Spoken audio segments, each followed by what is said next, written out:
जिल्हा नियोजन समिती अंतर्गत जिल्हा वार्षिक योजना सन 2024-25 मध्ये 79 कोटींची वाढ करून सर्वसाधारण योजनेत 474 कोटी निधी, अनुसूचित जाती उपाययोजना 102 कोटी व आदिवासी उपाययोजनेसाठी 103 कोटी 59 लाख रुपये, एकूण 679 कोटी 59 लाख रुपये निधी मंजूर करण्यात आला आहे।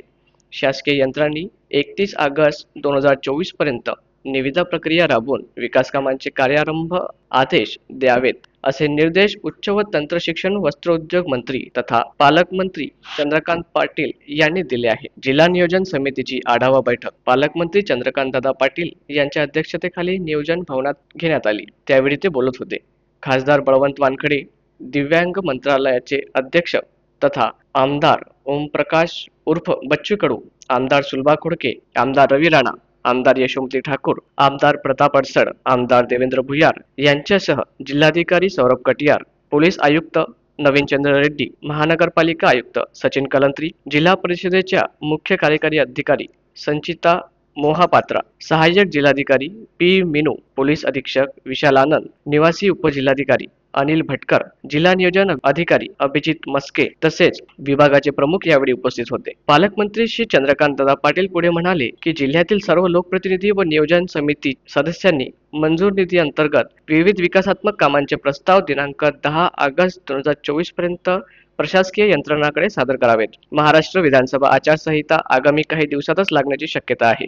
त्या अनुषंगाने सर्व शासकीय यंत्रणांनी मंजूर केलेल्या कामांची निविदा प्रक्रिया करून 31 ऑगस्ट 2024 पर्यंत या कामांचे कार्यारंभ आदेश देण्याची कार्यवाही तातडीने करावी अशा सूचना त्यांनी दिल्या। जिल्हा वार्षिक योजना सन 2024-25 अंतर्गत कृषी व संलग्न सेवा क्षेत्र 46.96 कोटी, ग्राम विकास 31.37 कोटी, नागरिक क्षेत्राचा विकास 88.84 कोटी, पाटबंधारे व पूर नियंत्रण 17.32 कोटी, ऊर्जा विकास मध्ये 35 कोटी, रस्ते विकास 38 कोटी, सामान्य शिक्षण मध्ये 21.30 कोटी, आरोग्य क्षेत्र 58 कोटी, तसेच पर्यटन व गड किल्ले 27.18 कोटी, महिला व बाल विकास 14.19 कोटी, व्यायामशाळा व क्रीडांगण विकास 7.68 कोटी अशा महत्त्वाच्या क्षेत्रासाठी निधीची तरतूद करण्यात आलेली आहे।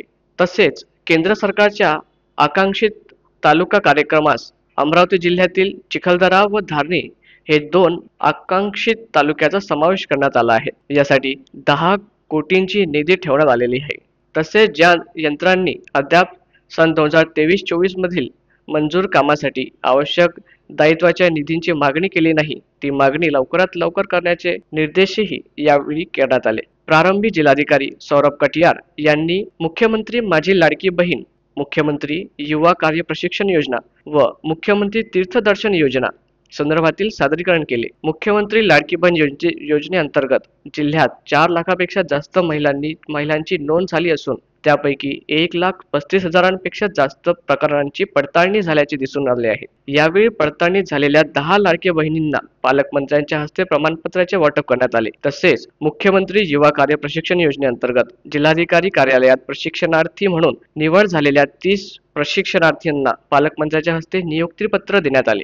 जिल्ह्यातील सामान्य रुग्णालय, प्राथमिक आरोग्य केंद्र येथे रुग्णांना मूलभूत सुविधा, पावसाळ्यात उद्भवणाऱ्या संसर्गजन्य रोगासाठी स्वतंत्र कार्ड, औषध व मनुष्यबळासाठी आवश्यक निधी उपलब्ध करून दिला जाईल। यासाठी आवश्यक बाबींचा प्रस्ताव तातडीने सादर करून निधी उपलब्ध करून देण्याच्या सूचना संबंधितांना यावेळी देण्यात आल्या। नाल्यांना संरक्षण भिंत उभारण्यासाठी आवश्यक निधीचा प्रस्ताव तयार करावा। जिल्हा सामान्य रुग्णालय तसेच जिल्हा स्त्री रुग्णालयात उपचारासाठी येणाऱ्या रुग्णांच्या नातेवाईकांची राहण्याची व्यवस्था निर्माण व्हावी, यासाठी आवश्यक जागा निश्चित करून धर्मशाळेची निर्मितीचा प्रस्ताव यावेळी सादर करण्यात आला। हा प्रस्ताव पाटील यांनी सादर केला। प्रारंभी जिल्हा नियोजन अधिकारी अभिजित मस्के यांनी सर्व लोकप्रतिनिधींनी व सर्व समिती सदस्यांचे स्वागत केले। नियोजन समितीच्या बैठकीतील विविध विषयांवर या ठिकाणी आढावा घेण्यात आला। जिल्हा सामान्य रुग्णालय तसेच जिल्हा स्थिर रुग्णालय उपचारासाठी येणाऱ्या रुग्णांच्या नातेवाईकांची राहण्याची व्यवस्था निर्माण व्हावी, यासाठी आवश्यक जागा निश्चित करून धर्मशाळेची निर्मितीचा प्रस्ताव सादर करण्याचे निर्देश नामदार पाटील यांनी संबंधितांना दिले। प्रारंभी जिल्हा नियोजन अधिकारी अभिजित मस्के यांनी सर्व लोकप्रतिनिधी व सर्व समितीच्या सदस्यांचे स्वागत केले। नियोजन समितीच्या बैठकीतील विविध विषयांची माहिती त्यांनी सादर केली। Bureau report, the sting operation news, Amravati.